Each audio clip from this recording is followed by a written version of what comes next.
YouTube commenter says, if even 3 or 4 US presidents are related, something is wrong. I agree. While as a genealogist, I know that networks of millions of documented cousins emerge wherever records are well kept, making 25 royal-descended presidents, and this graph of 30 presidents post-medieval cousinships, expected results given their context, that context is itself undemocratic.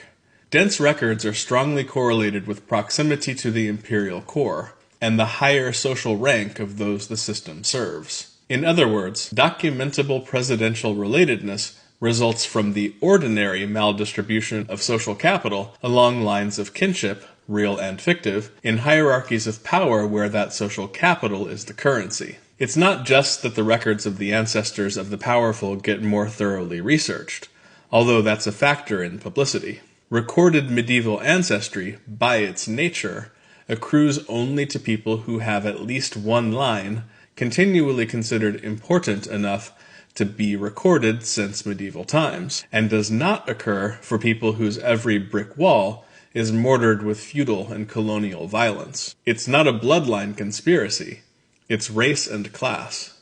Gary Boyd Roberts, whose work these compiled presidential genealogies are, describes the phenomenon as only seemingly undemocratic. But it's only seemingly if you've already accepted as democratic that there's a single head of state for 1/3 billion people, that the holders of that office will collectively have a supermajority of British ancestry, and more of that than normal through the gentry lines that connect to medieval royalty, that even presidents unconnected by documents will so effectively embody the characteristics of the group that no one would be surprised if they were connected by documents, and that it's natural that people will knowingly vote for a son, second cousin, grandson, same surname patrilineal cousin, nephew by marriage, brother or wife of a previous president, out of 0.5 to 250 million other people eligible to run.